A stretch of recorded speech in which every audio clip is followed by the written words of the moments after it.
CEO goes undercover as a janitor. What she heard in the break room will make your blood boil. Before we get into this story, let us know in the comments, where are you watching from? And if you enjoy stories like these, make sure to subscribe, as we upload at the same time every day. Rebecca Langford tightened the strings on her plain blue coveralls, making sure the disguise was complete. She was typically known as the formidable founder of Langford Solutions, a company that had started out in her home garage and grown into a multi-million-dollar enterprise over 2 decades. Tonight, though, she was just another member of the cleaning staff, an anonymous face pushing a mop and bucket through the echoing corridors. She had long suspected something was off in her own corporate empire. Employees seemed demotivated, exit interviews hinted at toxic behaviors in certain departments, and she had recently received a series of anonymous complaints alleging verbal abuse of low-wage staff. None of it sat right with her.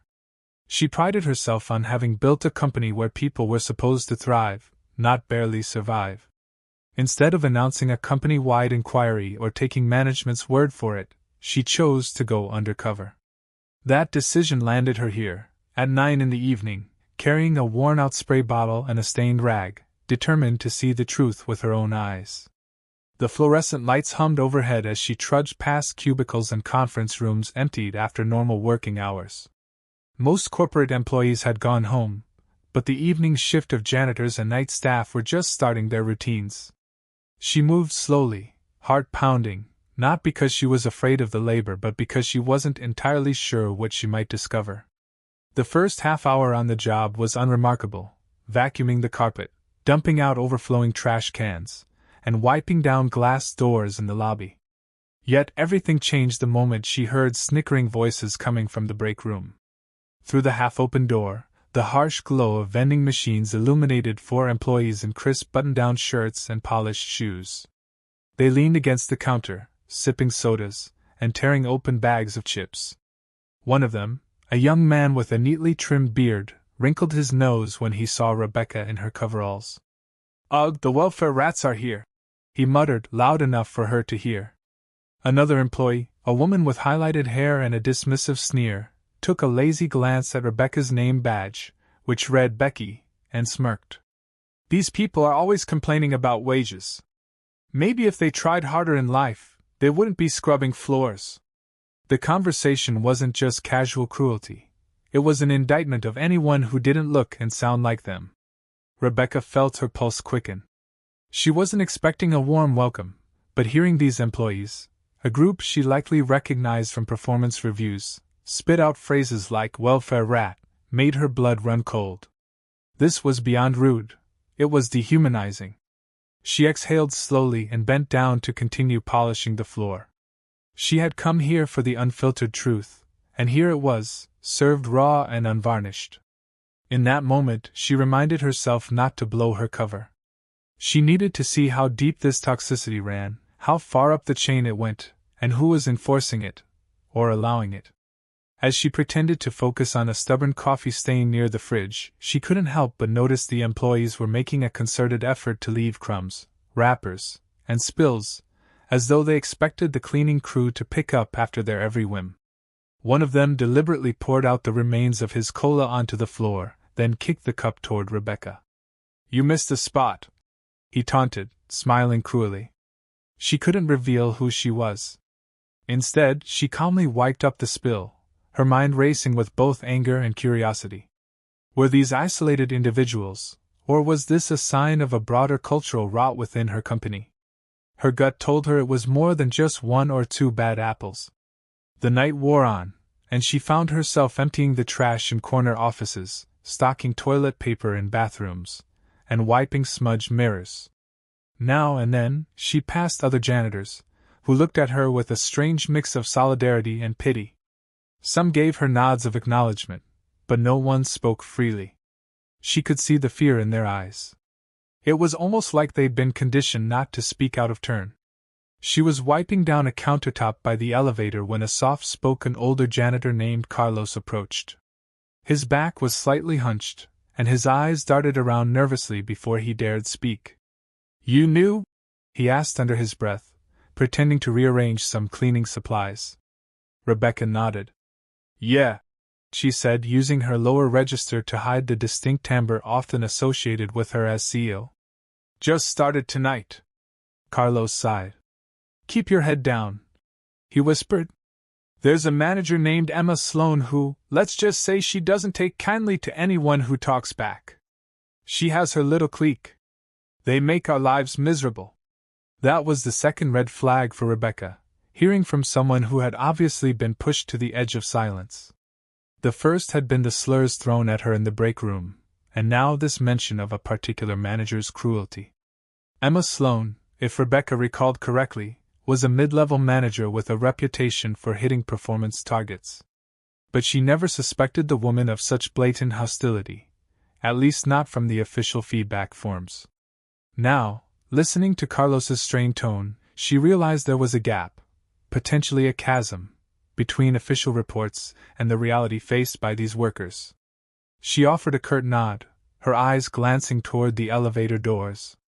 This was exactly what she needed, unfiltered testimony. And if Emma had no idea who she was, maybe Rebecca could witness the manager's behavior firsthand. As the digital clock in the hallway clicked to 10:15 p.m., Rebecca resolved that she would see just how toxic the environment could get. The glimmer of defiance in Carlos's eyes told her she wasn't alone, but it also worried her about how many people might have already suffered under this repressive culture. She clenched her fists around the mop handle, inhaled deeply, and prepared for whatever came next. The night had barely begun, and already she'd come face to face with cruelty so petty and venomous it made her question if she truly knew her own company at all. She was determined to find out how high the rot went and who was fostering it from the top. Rebecca's second shift began the following night, and this time she arrived even earlier. She wanted to observe the end of the regular day's shift, to see how the employees interacted during that transitional period before the cleaning crew took over. The moment she stepped off the elevator on the main floor, she spotted Emma Sloan. Tall and immaculately dressed in a tailored blazer and pencil skirt, Emma cut an imposing figure as she barked out orders to a cluster of underlings. Her voice was sharp, loud, and laced with contempt. I expect these reports on my desk by tomorrow morning. If you can't handle the pressure, maybe corporate life isn't for you. She turned with a snap of her heels, and her narrowed eyes fell on Rebecca. A trace of disdain flashed across her face, but she said nothing as she walked by. Rebecca felt the hairs on the back of her neck stand up. Something about Emma screamed. Power trip. The kind that thrived on belittling others to bolster her own sense of importance. She pretended not to notice Rebecca beyond a dismissive glance. After Emma disappeared around a corner, Rebecca went about her usual tasks. She cleaned the conference rooms, where half-empty coffee cups and scattered paper handouts were a testament to busy employees who apparently left the details to someone else. She vacuumed the halls, noticing how people would simply step over the cable or walk right through an area she was cleaning without so much as an apology. It was clear that for many of them, the janitorial staff were not even worth acknowledging. An hour into her shift, she entered the large break room again, the same place she'd heard the welfare rats comment the night before.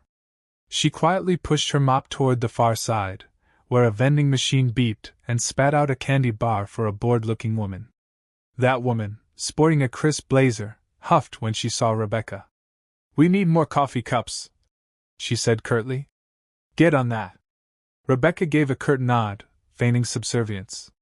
She made a mental note that the coffee cups were actually the responsibility of office management to reorder. She decided not to argue.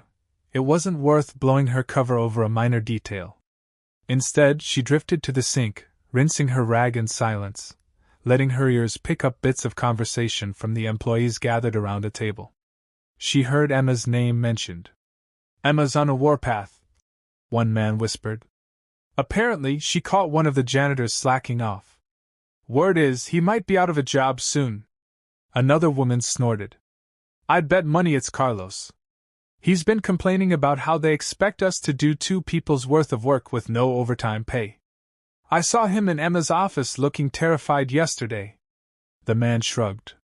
Well, you know how it goes. They'll let him go and hire someone else who's too desperate to complain.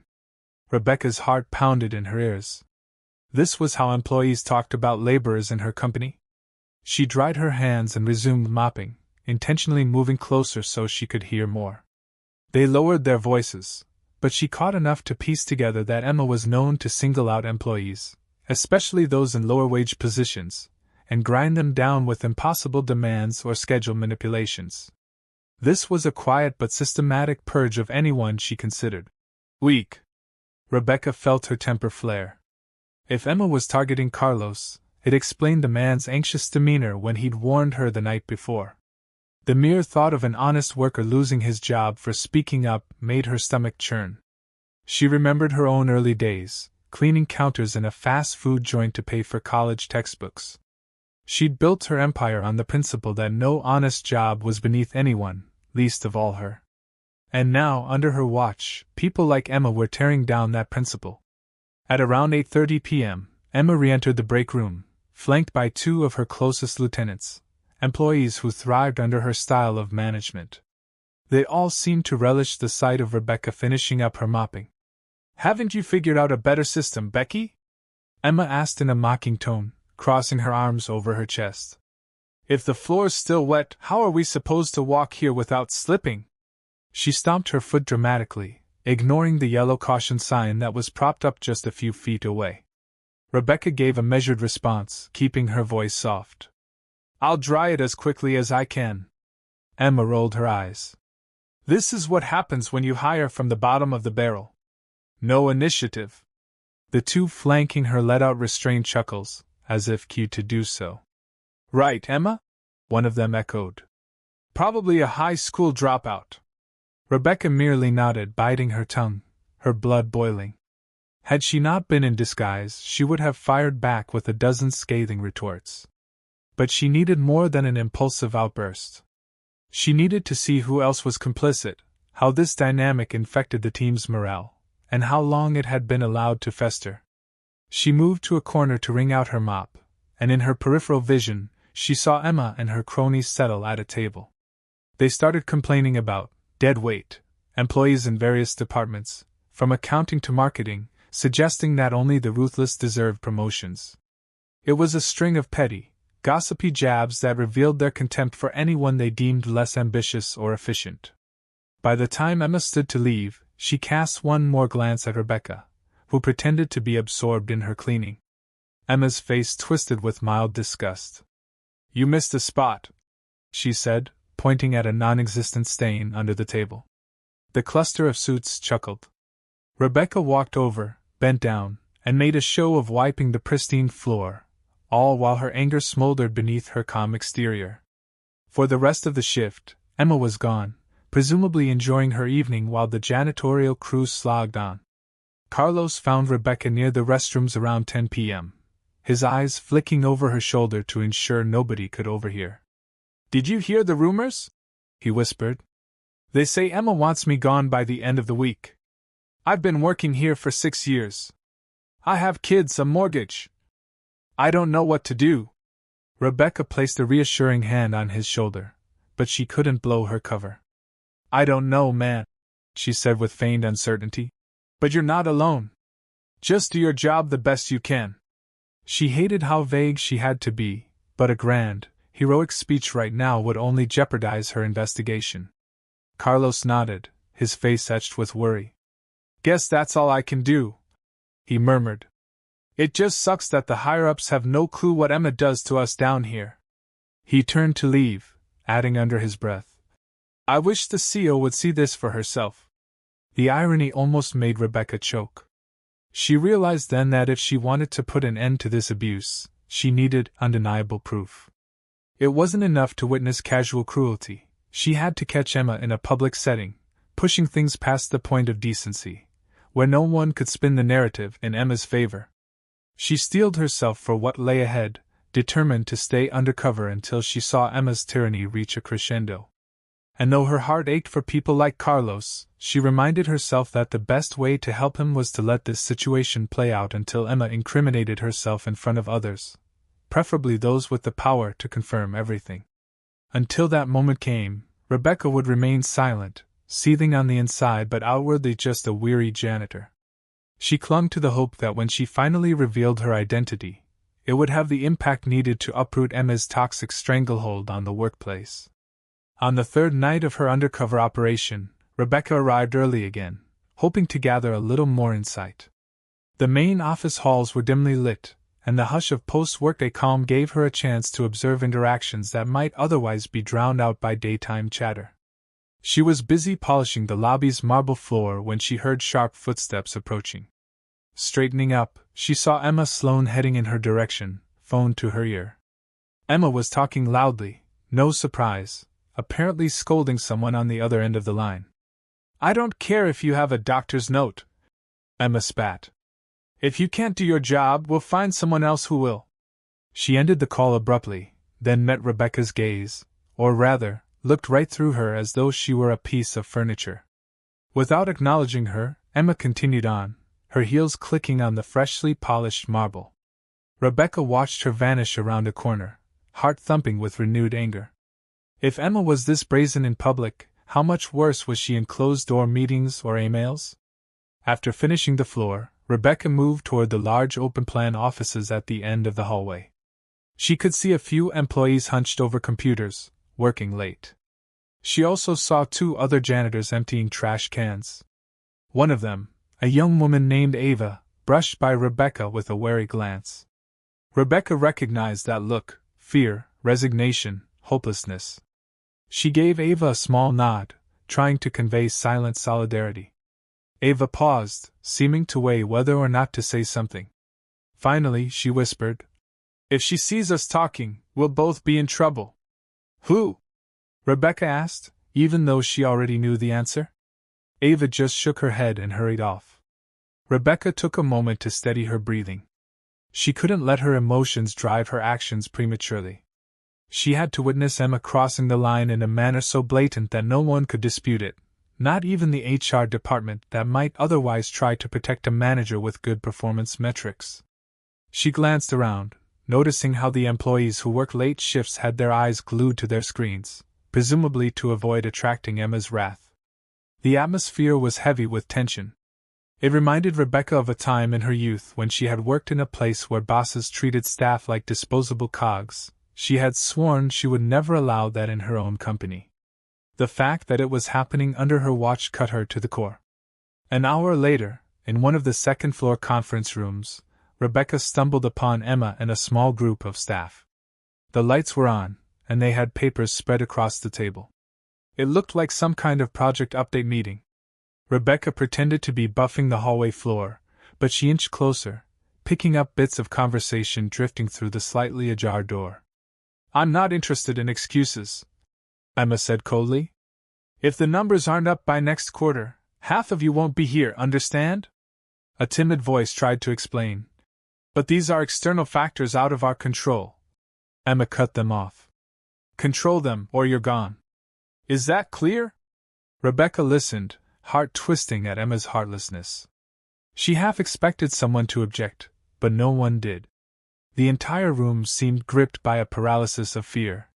She wanted to storm in and say, "I'm the CEO, and this is not how we treat people."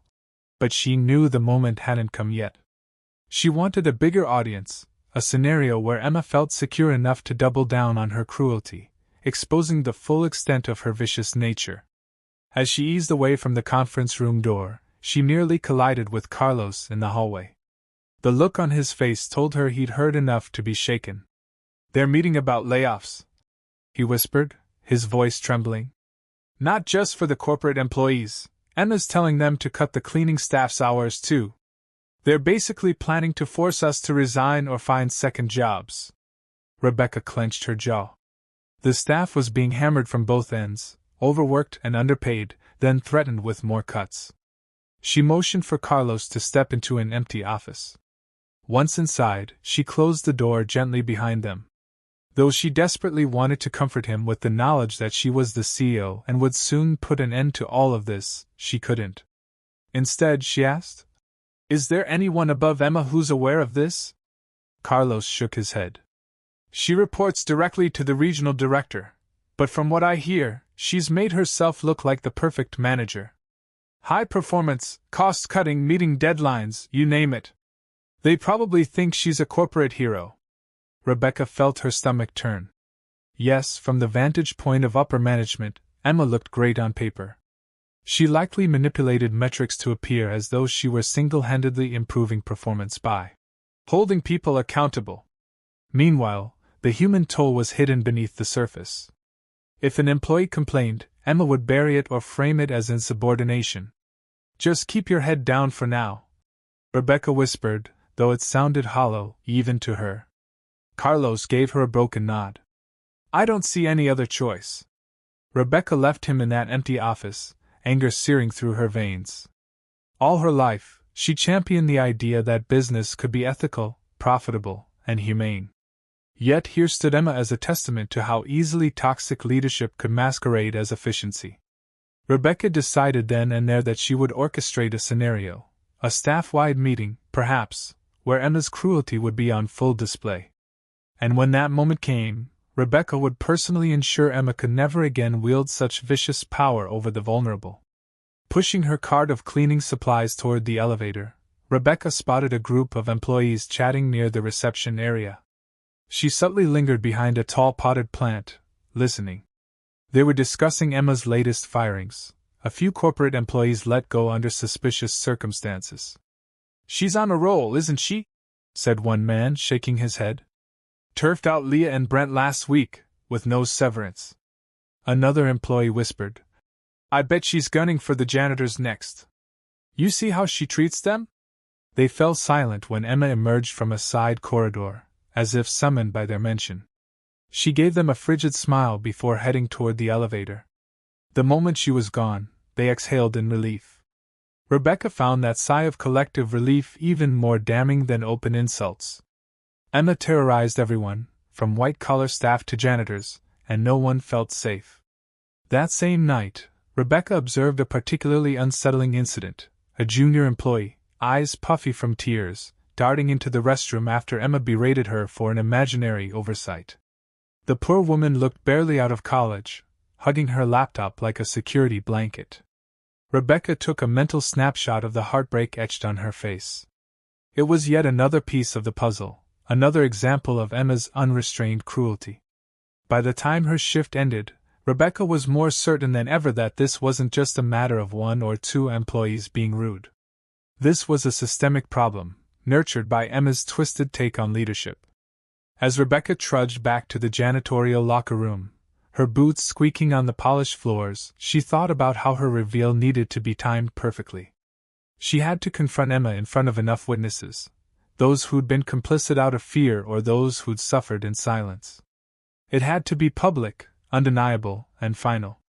Because once she tore off that disguise, there would be no going back. Her entire credibility as a compassionate CEO, someone who took care of all employees, would be on the line. The prospect was daunting, but her determination was unstoppable.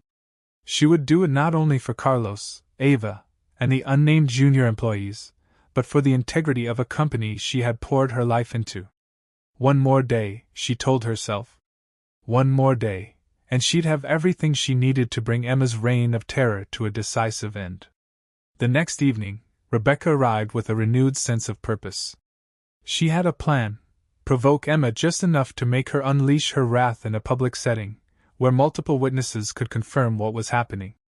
It had to be messy, borderline catastrophic for Emma, but that was the only way to ensure no one would protect her under the guise of good performance. The building seemed eerily quiet when she entered, but she reminded herself that tensions always felt heavier at night.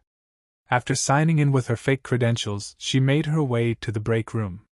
She found it surprisingly empty, with only a couple of employees passing through to grab coffee or water. The real drama erupted an hour later. Rebecca was wiping down a hallway mirror when a distressed Ava ran up to her, eyes wide with panic. "Have you seen Carlos?" she asked, breath trembling. "Emma called him into her office.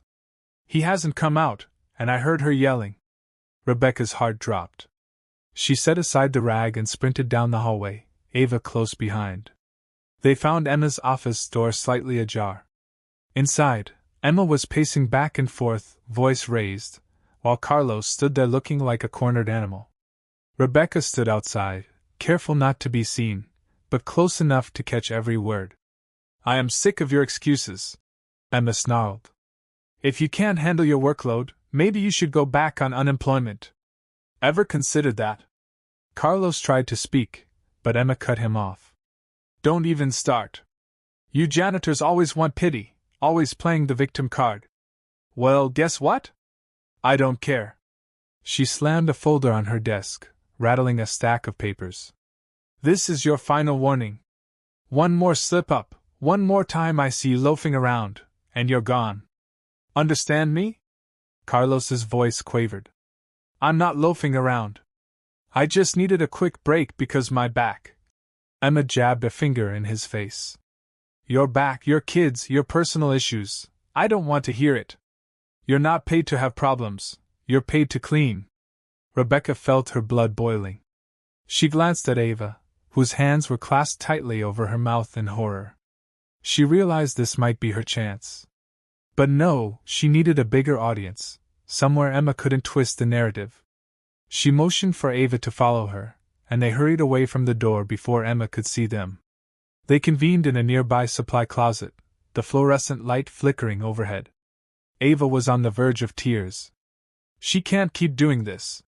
I've seen her yell at him 3 times this week. Carlos's wife is sick, and he's been trying to keep everything afloat." Rebecca put a comforting hand on Ava's shoulder. "I promise you, it's going to stop soon." Ava looked at her quizzically.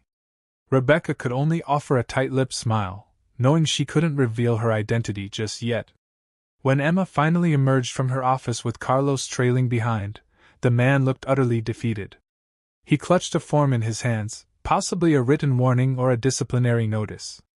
Emma strode through the corridor with her head held high, her lips curling into a smug smile as though she'd just conquered another insubordinate worm. Rebecca made a point of crossing paths with her, deliberately slowing down so that Emma would have to acknowledge her. Sure enough, Emma narrowed her eyes and sneered. "Becky, right?" Rebecca nodded, trying to keep her emotions in check. "Yes, ma'am." Emma rolled her eyes. "Don't call me ma'am. You make me feel old. Look, since you're new, let me give you some advice. Stay in your lane. Don't get chummy with the other janitors. I hear enough of them whining about their personal problems. The last thing I need is another charity case." She paused, as if expecting a reaction, but Rebecca just stared at her. "Got it?" Emma snapped. "Yes," Rebecca replied quietly. Emma walked away, but not before muttering something under her breath about lazy cleaning staff. Rebecca exhaled, her heart hammering. She could feel the tension building toward an inevitable explosion.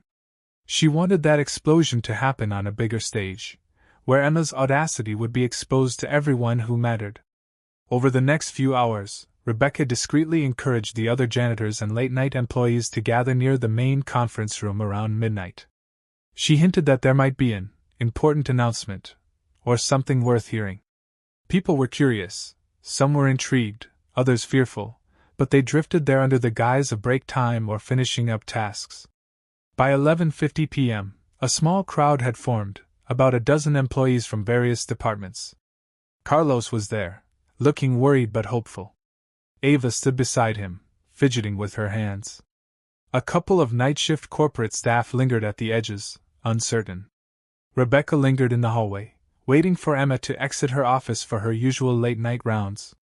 Sure enough, at around midnight, Emma appeared, walking briskly as if she owned the entire floor. That's when Rebecca made her move. She purposely dropped a bucket of dirty mop water right in Emma's path. Emma stepped into the puddle, letting out a shocked, outraged gasp as the water splashed up onto her expensive heels. The cluster of onlookers froze, eyes darting between Emma and the hunched figure of Becky, the janitor. Emma let out a shrill laugh of disbelief. "Are you insane?" she shouted, her cheeks reddening. "You incompetent fool! You think this is funny, making a mess like this?" Emma's voice echoed through the corridor, drawing more curious eyes from nearby cubicles and offices. This was the public moment Rebecca had orchestrated. She lowered her gaze, feigning embarrassment, and mumbled an apology. "I'm sorry, ma'am. Emma cut her off. "Don't you dare call me ma'am," she snapped. "And don't you dare apologize. This is beyond stupid. Did you even graduate high school, or are you just too lazy to watch where you're walking?" The onlookers stirred, whispering among themselves. A flicker of rage crossed Carlos's face, but he held his tongue, waiting to see how this would unfold. Emma, sensing an audience, seemed to double down. "I'm done with you, Becky. Effective immediately, you're fired. Pack up your cheap little belongings and get the hell out of my building." That was it. That was the final push. Rebecca stood taller, her posture shifting from subservient to commanding in an instant. She reached into her pocket and pulled out her actual company ID badge, the one that read, "Rebecca Langford, CEO." She held it up for Emma to see. A collective gasp rippled through the crowd. Emma's eyes went wide, and her face went ghostly pale as she registered the name. You're... Emma stammered, taking a step back. The entire corridor hushed, the only sound being the drip of mop water from the overturned bucket. The moment Rebecca had been waiting for was here, and no one, least of all Emma, could deny the reality of what had just taken place in full view of the staff. A hush fell over the hallway so profound that Rebecca could practically hear Emma's heart pounding. Everyone, Carlos, Ava, the handful of corporate employees, stood frozen, trying to process the revelation that the woman they knew as Becky the janitor was actually Rebecca Langford, the founder and CEO of Langford Solutions. Emma's mouth opened and closed, but no words came out. Rebecca met her gaze, letting the silence hang in the air for a few seconds before she spoke. Her voice was calm but carried an undeniable authority. "You want me out of this building, Emma?" she asked quietly, lifting an eyebrow. "Actually, I think you're the one who needs to leave." A few astonished gasps echoed around them. Emma tried to compose herself, smoothing her skirt as though that would help her regain control. She forced a condescending laugh. "Is this some kind of prank? You dress up like a janitor and drop a bucket of dirty water on me, then act like you're the boss? Really?" Her attempts at bravado rang hollow, and the fear in her eyes betrayed her. Rebecca held up her official ID badge again, stepping closer. "This isn't a prank, Emma. I've been here for the past 3 nights, watching you demean and threaten employees, the same employees who make this company run every single day. I heard you call them welfare rats. I saw you harass Carlos for needing a break when his back was hurting. And now, in front of witnesses, you've insulted and tried to fire me." She paused, letting the weight of her words sink in. "So let's be very clear, you're no longer welcome here." Emma's eyes darted around, seeking an ally among the small crowd. She found none. The employees she once bullied or coerced into compliance were staring at her with a mixture of anger and vindication.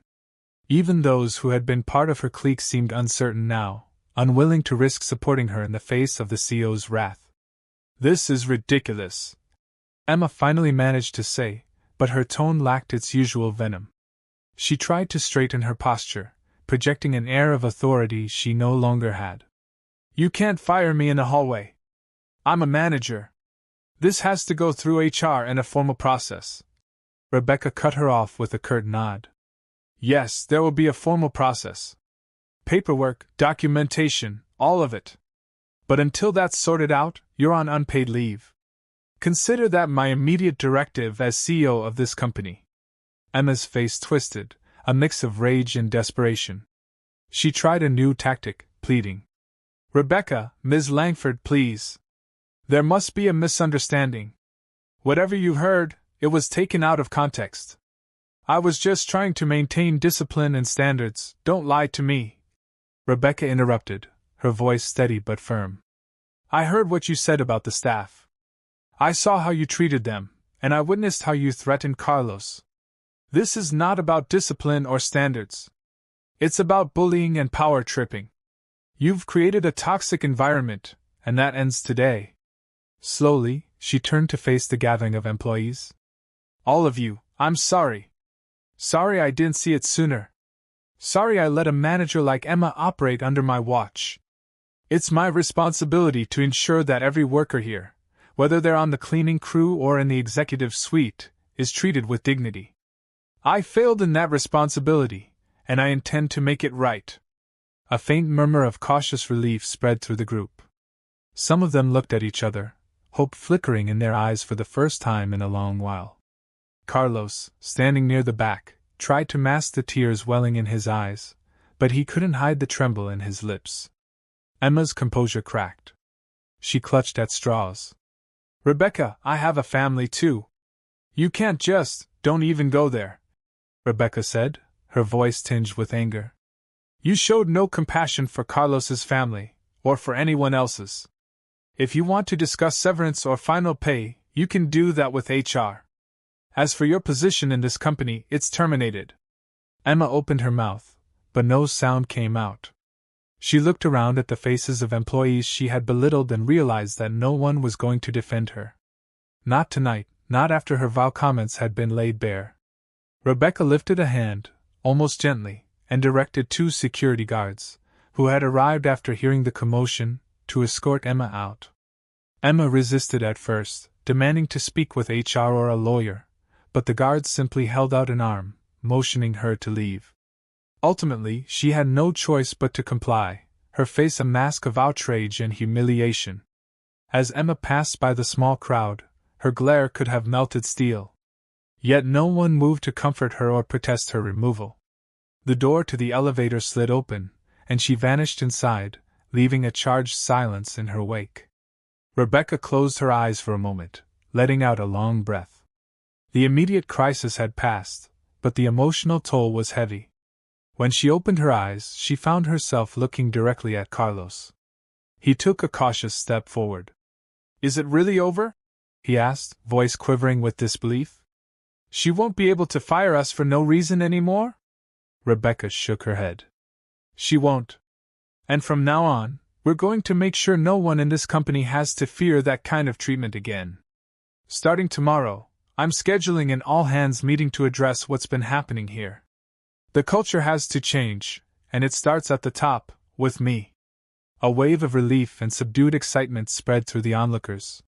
A few broke into applause, some simply exhaled in what looked like a mix of exhaustion and hope. Carlos, emboldened by the moment, wiped his eyes and said, "Thank you, Ms. Langford. I didn't think. I hope someone would stand up, but I never imagined the CEO would actually see what was really going on." Ava nodded vigorously in agreement. Rebecca felt a lump in her throat. "I should have seen it sooner," she admitted, her gaze moving from one employee to another. "But now that I have, we're going to fix this. No one, absolutely no one, should be degraded and disrespected like that in a workplace. Not on my watch." She scanned the crowd for any dissent or disbelief, but found only relieved faces, some tearful, others wearing slight smiles of gratitude. The damage caused by Emma's reign of terror wouldn't vanish overnight, but at least the first step had been taken. "As for tonight," she added softly, "let's just all go home safely and get some rest. Tomorrow we start building a better workplace, for everyone." With that, Rebecca turned and walked back down the hallway, stepping carefully around the puddle of mop water that had triggered the final confrontation. She motioned to a janitor across the way, silently signaling them to take care of the spill. But she paused midway, grabbed a spare mop from a nearby cart, and began cleaning it up herself. It was a small act of solidarity, a simple gesture to show that she didn't see herself as above anyone, not even on the night she fired a manager in front of her staff. People began to disperse, subdued chatter filling the corridors as they processed what they'd just witnessed. Some employees lingered, exchanging stories of Emma's abuses. Others quickly headed to gather their belongings, anxious to call their families and share the unbelievable news. As Rebecca wrung out the mop, she felt something close to a smile tug at her lips for the first time in days. She knew this was only the beginning of a larger battle, to remove the toxic residues of Emma's leadership from the company's culture. But for now, she had done what she came to do: expose Emma's cruelty, stand up for the workers who had no voice, and reclaim the values that once defined Langford Solutions. It was a moment of vindication and relief, tinged with the bittersweet realization that it should never have come to this in the first place. In the aftermath of Emma's very public dismissal, the entire office was buzzing. The late-night cleaning shift ended with an electric sense of renewed hope. Word spread quickly, and by the next morning, even employees who had been gone for the night had heard the rumors. The CEO went undercover, discovered massive abuses by a manager, and fired her in front of a gathering of staff. People flooded email threads and instant messaging channels, some incredulous, some cheering. When Rebecca arrived at the building in her usual power suit the following day, this time as her recognizable self, she headed straight to the HR department with a calm determination that left no room for debate. HR representatives scrambled to pull up Emma's files, termination procedures, and any relevant evidence. Rebecca demanded thorough documentation of Emma's reign of terror, the written warnings she had dished out, the employees who had been forced out or fired on questionable grounds, and the official complaints, if any, that might have been swept under the rug. By noon, the air was thick with a mix of anxiety and anticipation. The entire staff had been called to an all-hands meeting in the main conference room, a wide space usually reserved for large-scale presentations. Employees shuffled in, some exchanging nervous glances, others flashing hopeful smiles at the sight of Rebecca on the stage, standing behind a podium. Carlos and Ava sat near the front, along with a handful of other night shift workers who had witnessed the showdown. A hush descended over the room as Rebecca took the microphone. "First," she began, her voice steady, "I owe everyone here an apology. In the past week, I personally witnessed behavior that was unacceptable at any level, let alone from someone in a managerial position. I won't rehash all the details, because most of you have probably heard enough about it already. But let me be clear, Emma Sloan is no longer employed here, effective immediately." A ripple of murmurs, a few scattered gasps, and even some applause followed. Rebecca paused to let it die down. "I also want you all to know that I didn't discover these issues through normal channels, which is concerning in its own right. I had to go undercover to see it for myself.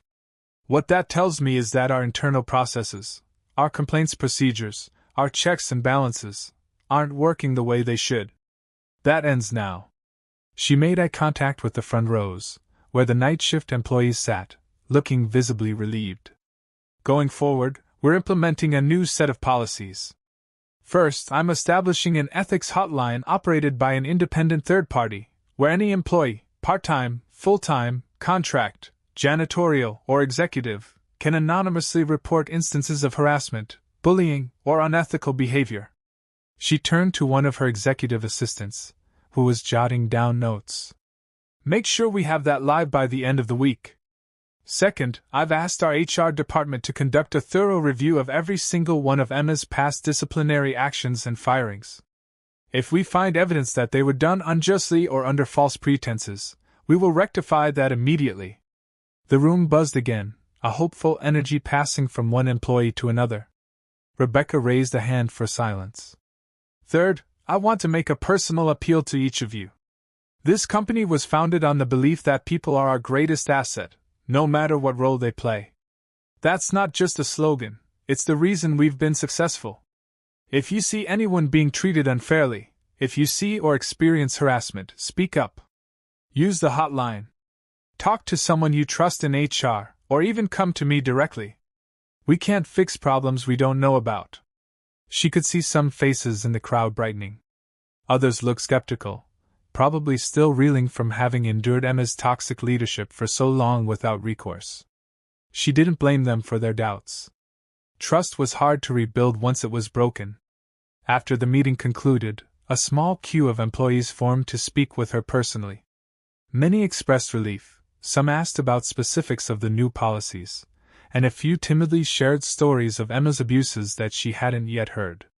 She listened attentively to each one, taking notes and giving them her assurance that they'd be followed up on. When it was Carlos's turn, he stepped forward, head bowed slightly. "Ms. Langford, I just wanted to say thank you. My wife and we've been going through a tough time with her medical bills, and I couldn't afford to lose this job. Emma knew that, and she used it against me." His voice wavered, and he glanced down at his shoes. So thank you for stepping in, for all of us. Rebecca placed a comforting hand on his shoulder. Carlos, I should be the one thanking you for hanging in there. This place needs good people like you. I won't let someone like Emma run them out again. She offered him a smile, and for the first time since she'd known him, he smiled back with genuine gratitude. As the crowd dispersed, Ava lingered too, looking unsure if she should approach. Rebecca waved her over. You don't have to be afraid to talk to me, Rebecca said. Ava twisted her fingers together. I've never seen anything like that, like what you did. Most of the time, CEOs don't even bother with people like us. It means a lot. Rebecca nodded. It means a lot to me too, that you all stuck it out. But no one should have to just stick it out in a job. I promise I'll do better by you from now on. After the all-hands meeting, the atmosphere around the office changed palpably. A cautious optimism took root. Long-time employees who had endured Emma's cruelty began to speak more freely. Some who had once quietly assisted Emma, either out of fear or ambition, tried to distance themselves from her methods, hoping to salvage their own reputations. HR, for its part, was suddenly inundated with requests for private discussions about workplace grievances. While it was overwhelming, it also felt like a turning point, a chance for real change to take root. That afternoon, Rebecca had a closed-door meeting with the executive team. She laid out her experiences undercover, detailing the night shifts she worked and the horrifying disrespect she witnessed. A few executives looked visibly shaken, especially when she recounted the moment Emma called the janitorial staff welfare rats. Others seemed embarrassed that they had failed to notice the signs. By the end of the meeting, Rebecca made it clear that the entire culture needed a re-evaluation. Department heads were tasked with holding smaller focus groups to air out any grievances.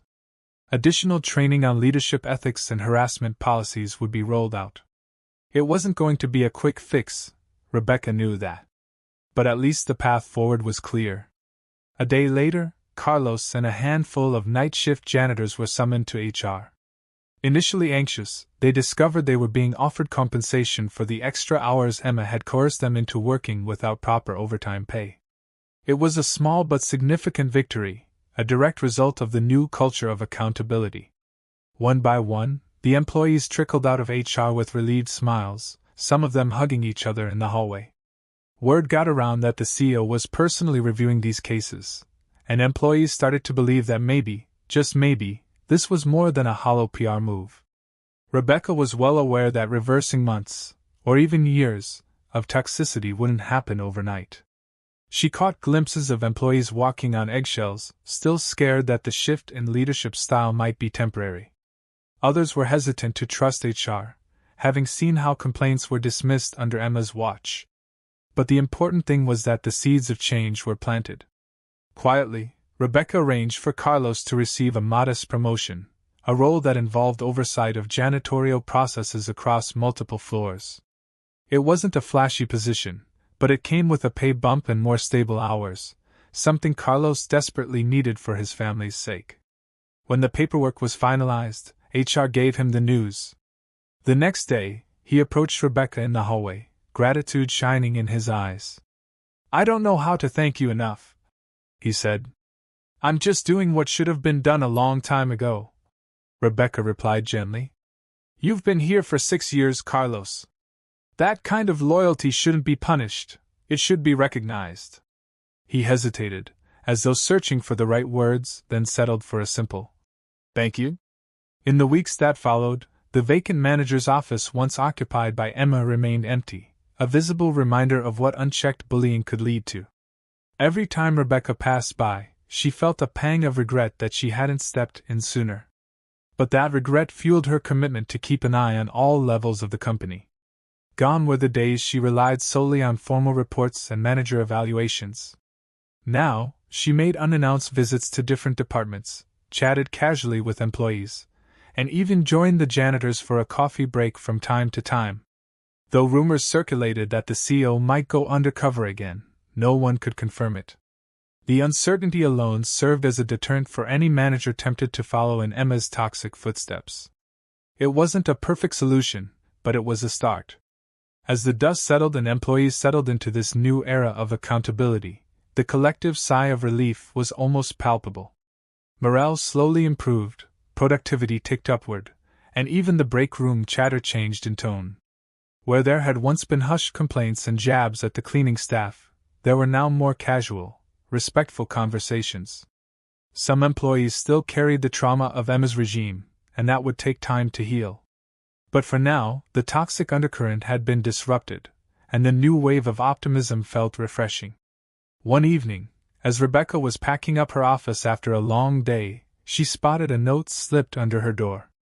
She picked it up to find a short, handwritten message. "Thank you for seeing us when we thought we were invisible. The night crew." The words made her chest tighten. She realized that her undercover stint had been more than just an exposé. It had been a lifeline for people who felt powerless. She set the note on her desk, deciding she would keep it as a reminder of why she started Langford Solutions in the first place: to create opportunities for everyone willing to work hard, irrespective of their rank or job title. Though there was still much work to be done, Rebecca felt a renewed sense of hope. She understood that if you truly value your employees, you don't just say it, you show it through actions. In this case, those actions included disguising herself as a janitor, mopping floors under flickering fluorescent lights, and witnessing firsthand the indignities so many lower-wage workers faced. In the end, the mission wasn't just to fire one toxic manager. It was to transform a workplace culture that had slipped away from the values it was founded on. As she turned off the lights in her office, she whispered to herself, "Mission accomplished, but more to do tomorrow." And for the first time in weeks, she left the building feeling genuinely at peace with the direction the company was taking. In the days following Emma's removal, there was an air of cautious optimism that started to spread among employees who had never even worked directly with her. Gossip traveled fast in corporate hallways, and everyone seemed to have heard some version of the story. The CEO herself posed as a janitor and exposed a manager who had been terrorizing her staff. Some retellings were dramatic, painting Rebecca as a vigilante CEO out to single-handedly save the downtrodden. Others were more subdued, suggesting that maybe Emma's real crime was just failing to keep her outbursts off the CEO's radar. Whatever the narrative, the bottom line was the same: change was coming, and it was significant. Corporate culture rarely shifts overnight, but it can pivot when a strong enough example is set. That's exactly what happened in the aftermath of Emma's public downfall. Managers throughout the building started reevaluating their own methods of motivating employees. A few of Emma's old cronies tried to distance themselves from her entirely, even volunteering for the new ethics training sessions that Rebecca had mandated. HR found itself swamped not only with complaints but also with expressions of relief and gratitude. Complaints were now properly logged, addressed, and escalated when necessary. The hush-hush, under-the-table approach to problems seemed to recede, replaced by a more open environment. The new ethics hotline was set up, and its existence alone seemed to reassure many. A few people tested it with minor issues, an abrasive email here, a disrespectful comment there, and discovered that HR was taking them seriously, returning calls, and asking follow-up questions. It was a stark contrast to how things had been handled under Emma, where complaints either vanished or led to retaliation. In the meantime, Rebecca found herself busier than ever. Not only did she have her usual duties as CEO, but she also had to follow up on the fallout from Emma's tyranny. This meant meeting with individuals from multiple departments, those who had been victims, bystanders, or even enablers, to understand the scope of the damage. The more she spoke with people, the clearer it became that Emma's brand of leadership had lingered because it delivered short-term results. She had boosted sales figures, cut budgets, and pushed employees hard. But that approach came at a massive human cost, one that nearly tore the soul out of the company. One afternoon, Rebecca scheduled a one-on-one meeting with Ava. Officially, it was to discuss potential improvements to the janitorial team's workflow. Unofficially, Rebecca wanted to check on Ava's well-being and get more insight into how the night crew was holding up. Ava entered the CEO's office tentatively, as if stepping into a realm she never thought she'd see from the inside. Her eyes flicked around, taking in the floor-to-ceiling windows and modern decor. "Please sit," Rebecca said warmly. Ava perched on the edge of a leather chair, her posture still tense. "How are you feeling about everything?" Rebecca asked gently. "Better," Ava admitted. "It's weird not to be scared all the time, but it's a good weird, if that makes sense. The night crew is lighter. People joke around more." She offered a hesitant smile. Rebecca nodded. "That's good to hear. And how about the workload? I know Emma was pushing everyone to do extra shifts without breaks." "We've been reorganizing the schedule," Ava replied, "and it's getting better. A couple of new hires are coming in to fill gaps, so we won't be so understaffed. Carlos is organizing it all now." Rebecca's eyes lit up. "Carlos is taking a lead role, huh?" Ava nodded enthusiastically. "He's a natural leader, you know? People respect him because he's kind, and he's actually done the work. He doesn't bark orders, he helps. It's a big change from Emma's style." Rebecca smiled, feeling a swell of pride for Carlos. "I'm glad to hear it. Keep me updated on any issues, okay?" Ava nodded, then stood up, looking more at ease than when she'd walked in. "Thank you," she said quietly, "for everything. I know it couldn't have been easy to do what you did, going undercover like that." "It was necessary," Rebecca said simply. Ava left, and Rebecca sat there, contemplating the ripple effects of her decision. While she was grateful for the changes taking place, she also felt a pang of guilt for having allowed Emma to operate unchecked for so long. She resolved to remain vigilant, to never lose sight of the frontline experiences that employees face daily. That evening, she made another round through different departments, dropping by unannounced to chat with teams working late. Some were young marketing interns, wide-eyed and eager to impress. Others were veteran accountants, stoic but accommodating. Everywhere she went, she noticed small shifts. People were more willing to speak openly, and some even managed cautious smiles when they saw her. She wrapped up her final stop at the design department around 9 p.m., deciding to take a walk past the custodial area where night shift janitors gathered before clocking in. To her surprise, she found Carlos addressing a small group of them, going over the night's tasks. He had a clipboard in hand and a respectful but firm tone, exactly the kind of leadership Rebecca hoped to foster in her company. She lingered in the hallway, out of sight, watching him coordinate supply checks and dividing the cleaning zones in a fair manner. Once he dismissed them, she stepped forward and greeted him with a nod. "You look like you're in your element," she said, a hint of amusement in her voice. Carlos chuckled. "Not used to this, to be honest, but it feels good. I'm just trying to make sure no one feels overwhelmed, and that if they do, they can let me know." Rebecca nodded appreciatively. "That's how good leaders operate. You check in on your people, not just their performance metrics." Carlos inhaled a shaky breath, as if still adjusting to his new responsibilities. "I learned a lot about what not to do from Emma," he admitted. "It's sad, but I guess it helps me understand how bad it can get." Rebecca placed a hand on his shoulder. "Use those lessons. Build something better with them." He gave a small, grateful smile.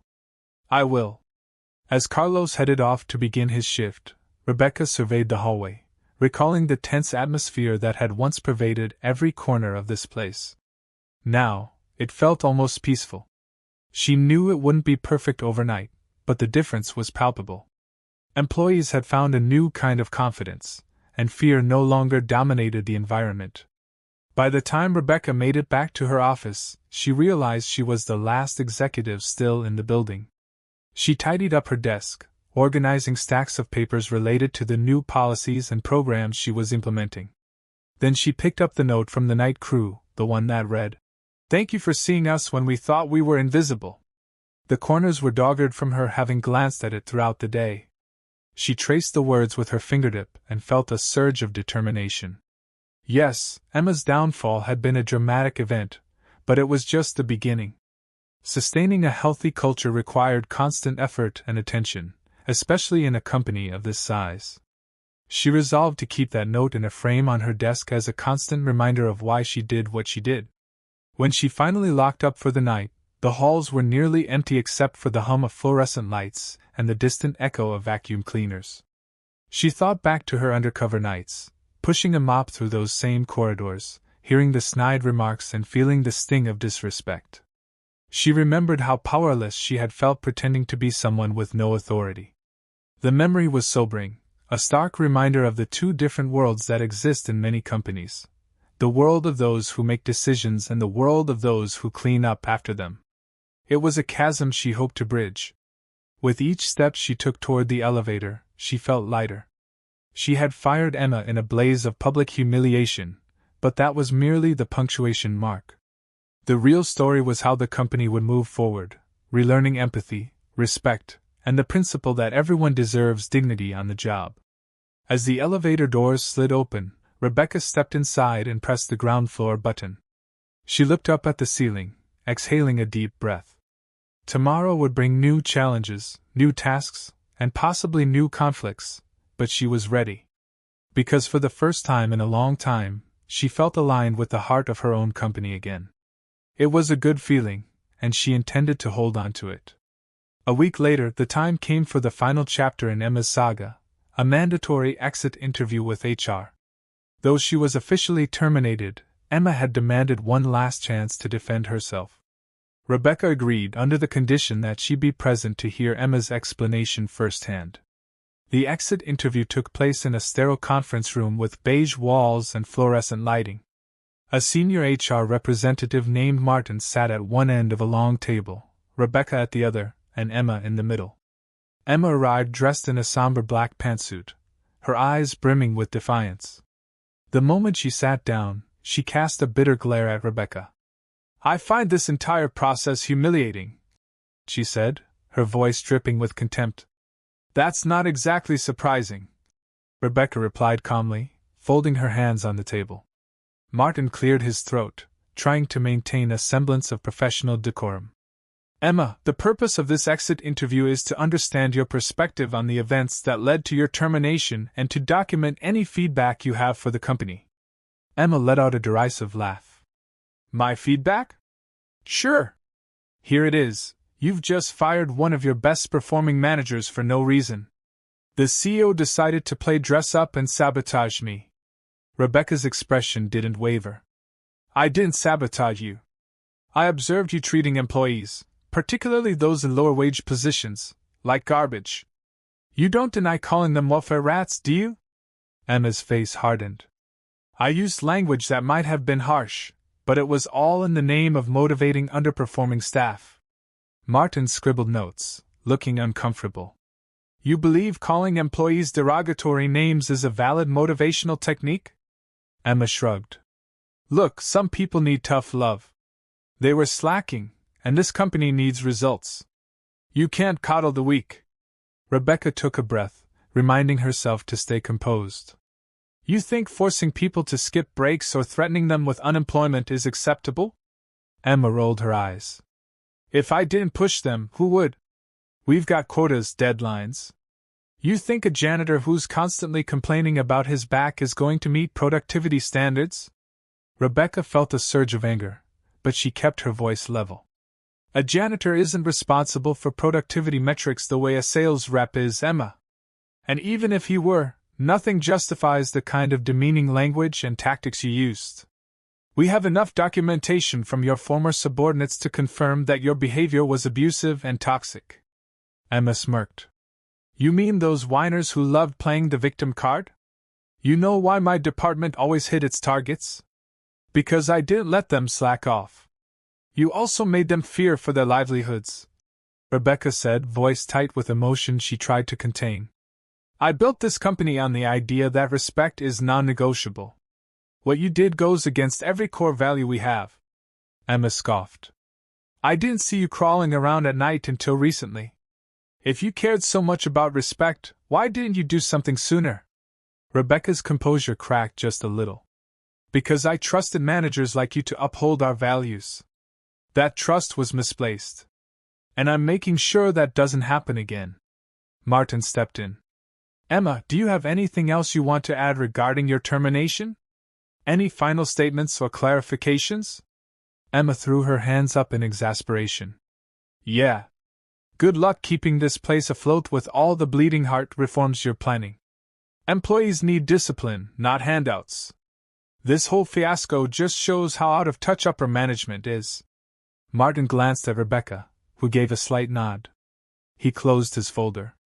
All right, Emma, that concludes the exit interview. You'll receive a final paycheck according to our payroll schedule, minus any outstanding company property costs. We'll be in touch regarding any ongoing administrative matters. Emma stood abruptly, the legs of her chair scraping against the floor. She shot one last venomous look at Rebecca.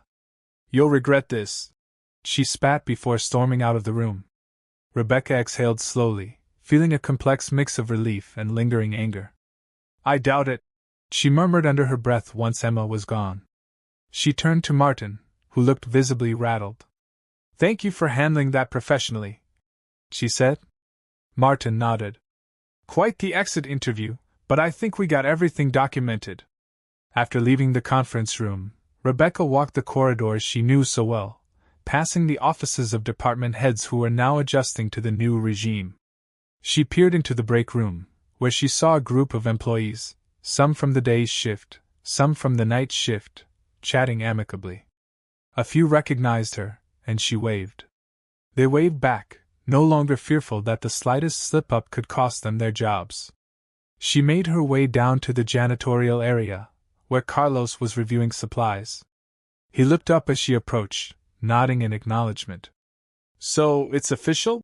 He asked quietly, noticing the tension in her face. She's gone for good, Rebecca confirmed. Carlos let out a breath. Thank you? She inclined her head. How are things running tonight? He checked his clipboard. Pretty good. Couple of new hires just came in, and they seem eager to learn. No drama. Rebecca smiled. Glad to hear it. Keep up the good work. He returned her smile, then turned back to his tasks. Rebecca wandered the halls for a while longer, taking in the office's atmosphere. It felt different, lighter, more open. She still saw plenty of serious faces, because work was still work, and deadlines were still deadlines. But the ominous undercurrent that had once been pervasive seemed to have lifted. She eventually made her way back to her office.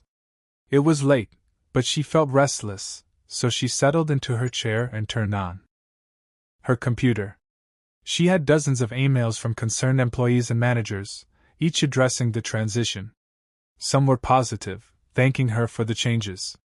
Others were skeptical, wanting clarification on how new policies would be enforced.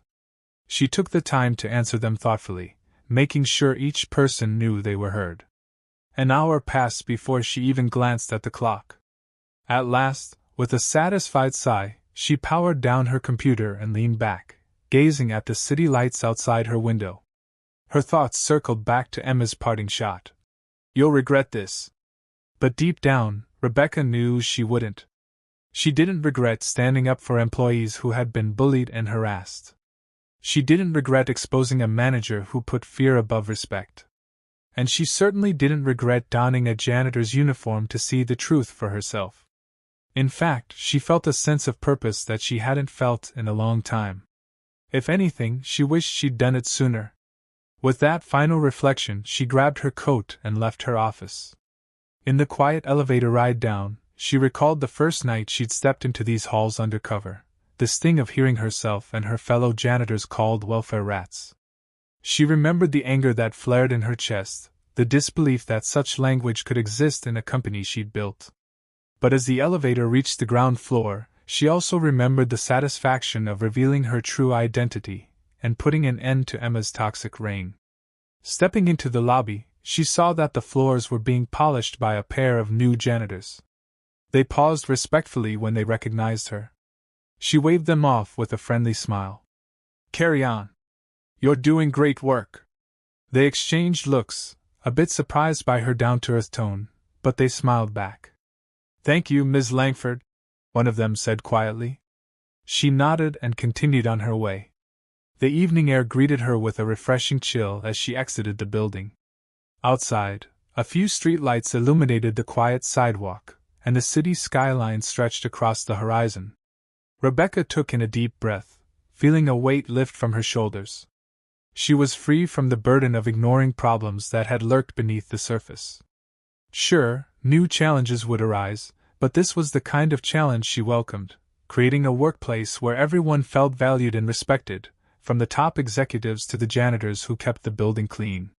She slid into the back seat of her car, the engine humming to life, and as she pulled away from Langford Solutions, she caught a glimpse of the lit windows, each one belonging to a team member she was committed to protecting.